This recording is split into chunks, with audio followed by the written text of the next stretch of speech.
Hundreds of years ago, in the minds and lives of the Japanese, whales were not simply giant creatures of the ocean but also valuable resources. An image associated with the harshness of the ocean and the spirit of endurance of fishermen. The Japanese are an island nation with limited agricultural land and few natural resources. So they have long developed a culture closely tied to the sea.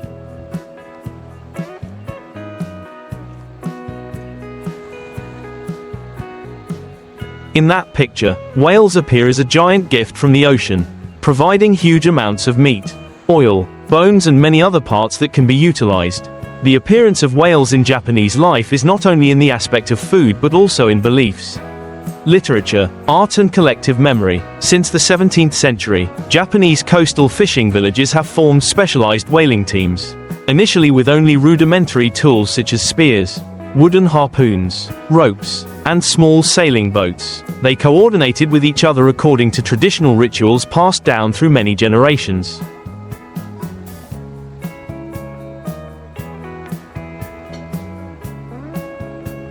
Hunting a giant whale meant that the whole village would be full for many months. And whale sacrifice rituals were performed to express gratitude, expressing the belief that the whale's spirit would bless people to be safe at sea. From there, in many coastal areas of Japan, especially the Wakayama and Kyushu regions, whale shrines, Kujira Jinja, appeared as part of the local spiritual culture, where people revered the souls of whales that sacrificed themselves to feed people.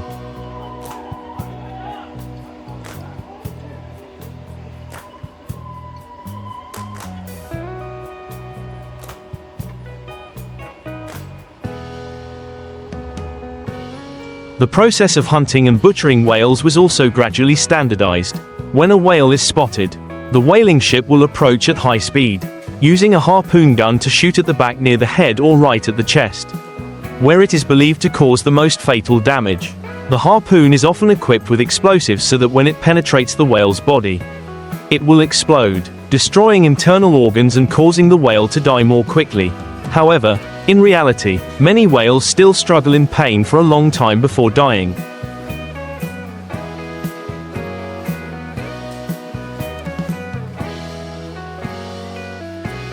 An image that has become the reason why many animal protection organizations strongly oppose it. When the whale is dead, a cable will be hooked to the carcass, and support ships will pull it to a butchering station on shore or on a large mother ship offshore. Here, the whale butchering process takes place in a methodical and industrial manner. Workers with long, sharp knives will begin to peel off the thick layer of skin and fat. Then divide the red meat, organs, bones and other parts. The meat of the red whale is cut into large pieces and processed or frozen.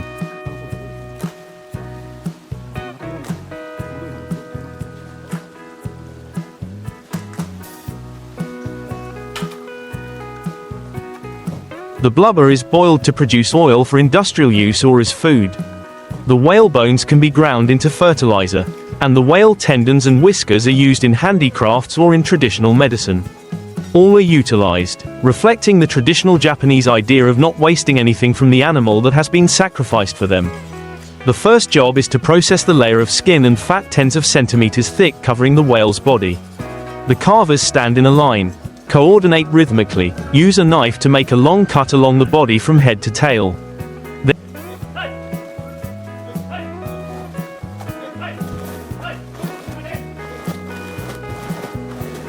Then peel off each piece of fat and skin weighing tens, even hundreds of kilograms. These pieces of fat are often rolled up with ropes, pulled up to a crane and then transported to be cooked into oil or processed into other products. That image makes many people shudder, because the entire surface of the whale's body slowly reveals a layer of bright red flesh as dark as blood, creating a scene that is both terrifying and overwhelming. Once the layer of fat has been removed, the meat removal work really begins. Whale meat has a different texture from that of ordinary fish. It is similar to mammal meat, thick, fibrous, rich in blood, so the carpenter must know how to cut the knife along each muscle line.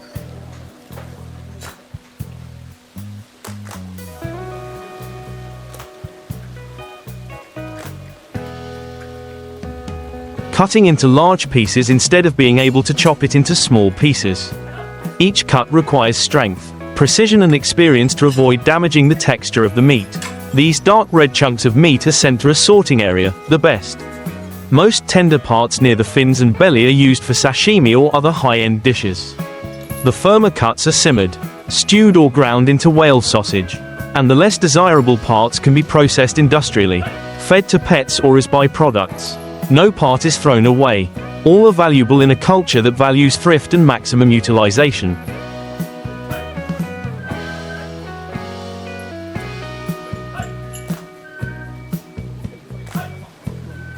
The whale's internal organs are also harvested with meticulous care. After opening the giant abdominal cavity, people carefully remove the heart, liver, stomach and intestines. The whale's liver is especially large, rich in vitamin A, and was considered an important source of nutrition during the post-war period of shortage. The giant whale heart, weighing up to hundreds of kilograms, is dissected to get the firm and red heart muscle, which has high nutritional value. The stomach and intestines are cleaned to be processed into traditional dishes, or dried as raw materials. This scene often haunts those who witness it for the first time.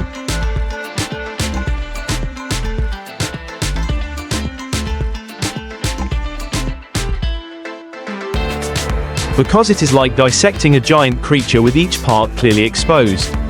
But for Japanese fishermen, it is a job that has been attached to for generations, a necessary labor to feed the whole community. The whale bones are not wasted either. After the meat and organs are removed, the giant skeleton will be separated. Many places grind it into powder to use as fertilizer. Other places keep it for display in museums or whale temples. Some coastal villages in Japan once hung giant whale skulls as sacred symbols, both to remind people of the animal's sacrifice and to teach people to be grateful to the sea.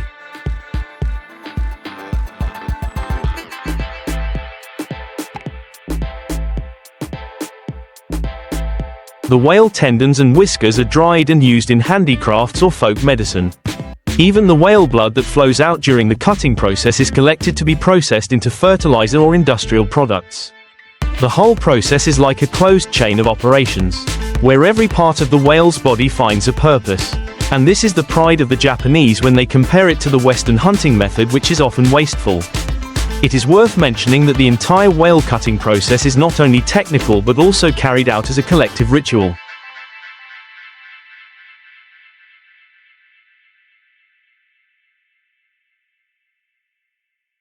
Each worker has his own position and skill. Someone specializes in cutting fat.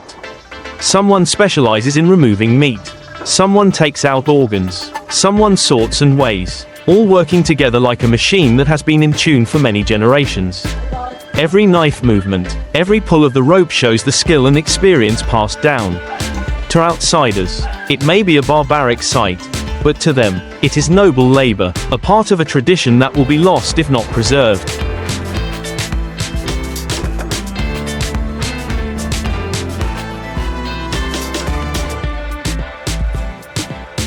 After the whale is cut up, many villages also hold memorial ceremonies, reciting prayers for the whale's soul, once again showing a strange mix of reverence and cruelty. However, that meticulousness and thoroughness are also part of the reason why Japan has been heavily criticized. Animal protection organizations argue that even if the whale is used in its entirety, it cannot hide the fact that killing him is inhumane, that whales are intelligent, have complex social habits, and deserve to be protected rather than put on the slaughter table. The contrast between the image of shiny knives cutting through bloody flesh and the sacred prayers that follow creates a paradox that is difficult to reconcile.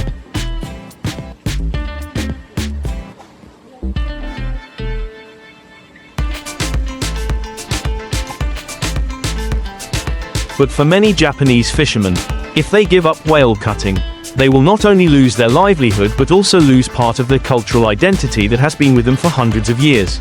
Luong Chiu Tu Thit Kor Voi Jiam Man. Nung Nung Lang Chai Truyen Thong Van Kien Tri Voi Kong Viets Xe Kor Voi. Van Dui Tri Nung Kai Nang Dao Kio Dak Tu. Sio I Du Nu Mot Dai San Kan Lu Truyen. The hunting and butchering of whales in Japan is both a historical memory and a cultural identity.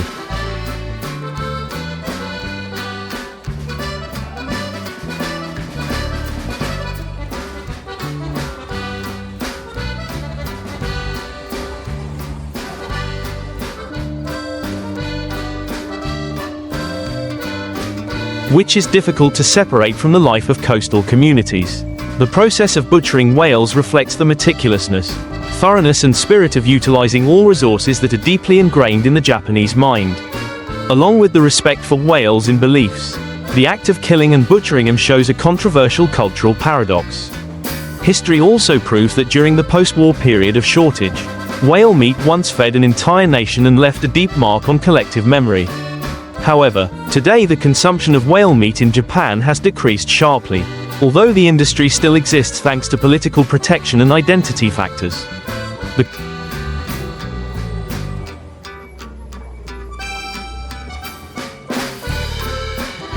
confrontation between Japan and the international community clearly reflects the conflict between cultural traditions and global standards of animal conservation. For many fishermen, butchering whales is not only a way to earn a living but also a source of pride in their skills and family heritage.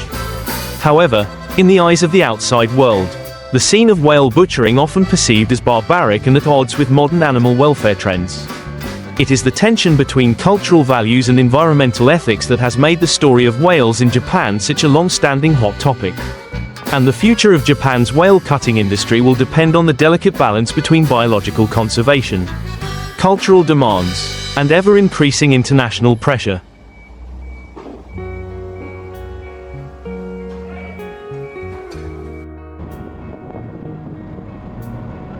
Japanese fishermen have long been famous for their large-scale fishing techniques.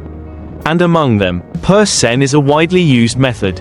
It works on the principle of encircling a school of fish with a giant net that can be thousands of meters long and tens of meters high, forming a mobile wall under the sea. When a school of tuna, herring or sardines is detected by modern sonar equipment or even by the fisherman's observation experience, the fishing fleet immediately deploys its formation. A main ship tows a giant roll of net while auxiliary ships quickly circle around to drop the net in a circle to cover the entire school of fish.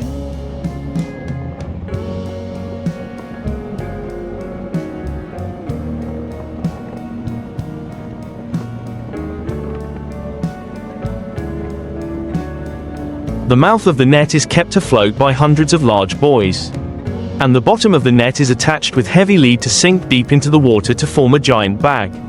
After the school of fish has been completely encircled, the pull string mechanism at the bottom of the net will be tightened like tying the mouth of a bag, preventing hundreds of tons of fish from escaping. At this time, the entire mass of fish is concentrated in a corner of the net.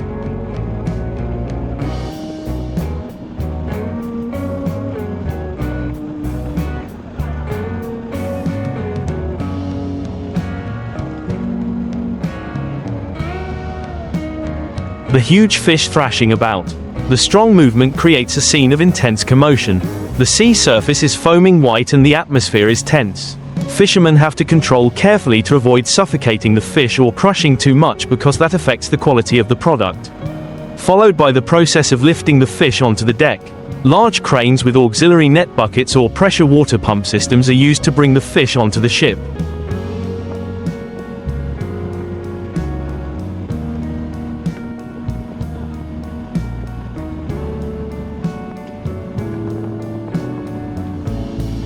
Each batch of dozens of tons of fish is pulled up, pouring down on the wooden deck. The fish bodies sparkle silver reflecting in the sun, creating a scene that is both majestic and cruel. Then the fish are quickly classified, iced or immediately put into deep cold storage to ensure freshness. The whole process takes place like a tightly organized industrial chain and coordinated rhythmically between dozens of sailors.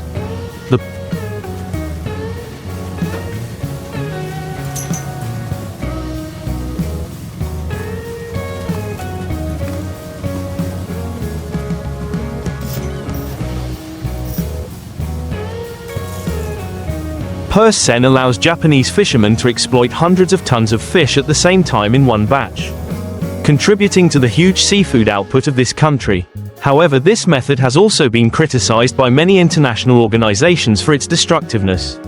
When not only catching target fish, not only does the seine net not only attract fish,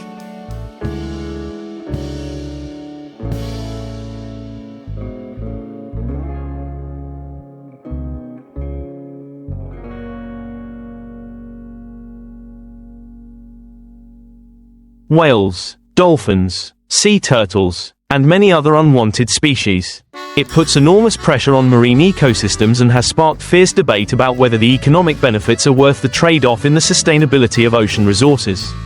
Yet for Japanese fishermen, especially in coastal areas where fishing is the only source of livelihood, seine nets remain an indispensable tool, a means for them to maintain their tradition of exploiting the sea and feeding their families.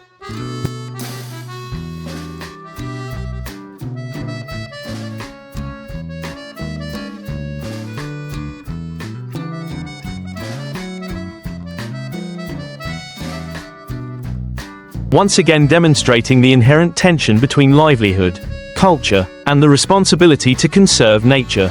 Immediately after hundreds of tons of fish are scooped up onto the deck by the seine, the preservation and preliminary processing work begins immediately, because if there is a delay of even a few hours, the huge amount of fish will quickly spoil due to the high temperature at sea and the rapid natural decomposition of fish. Japanese fishermen have long developed preservation techniques on board to maintain quality.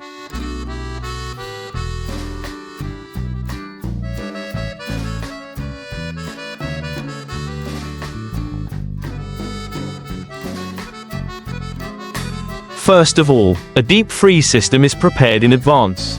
When the fish are just poured onto the deck, the sailors divide them into groups to classify them by size and type. High-value species such as bluefin tuna will be processed separately. Workers use sharp knives to cut open the belly and remove the internal organs on the spot to avoid digestive enzymes destroying the meat. After that, the fish are washed with seawater and taken straight to the deep freeze storage at about -40 degrees.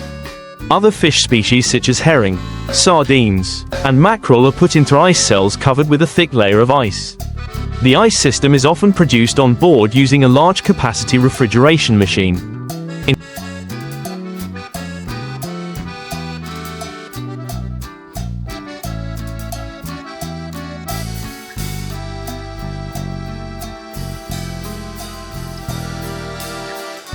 Ensuring enough for covering each layer of fish, forming alternating layers of ice and fish.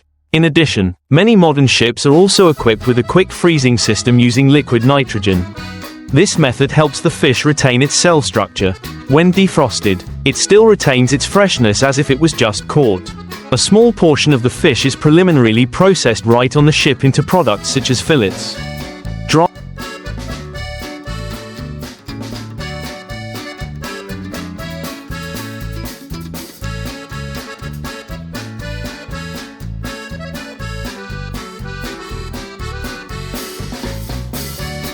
Dried or initially canned, especially on long fishing trips in distant waters.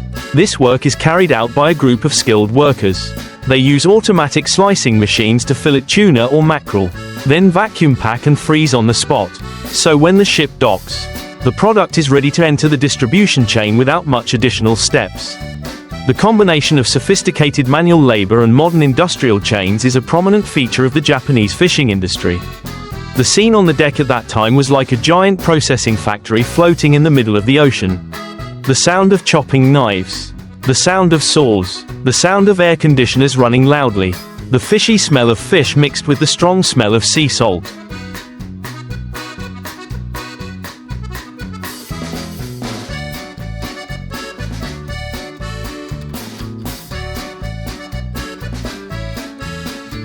The sailors worked continuously without rest, because they understood that every passing minute meant the economic value of the fish was decreasing. Each person had a clear task. Some cut the fish, some carried ice, some packed. All worked in harmony under the high-pressure lights that were bright all night. From afar, the ship looked like an artificial island with a persistent vitality, nurturing an entire economic chain stretching from fishermen to fish markets, restaurants and final consumers. However, besides the economic efficiency, it must also be said that this huge scale of exploitation has caused many fish species to seriously decline.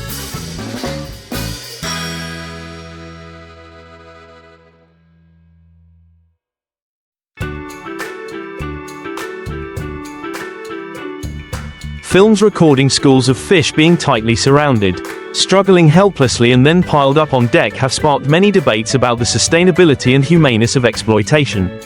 The Japanese are proud of their ability to preserve and process fish on site to help maintain high quality.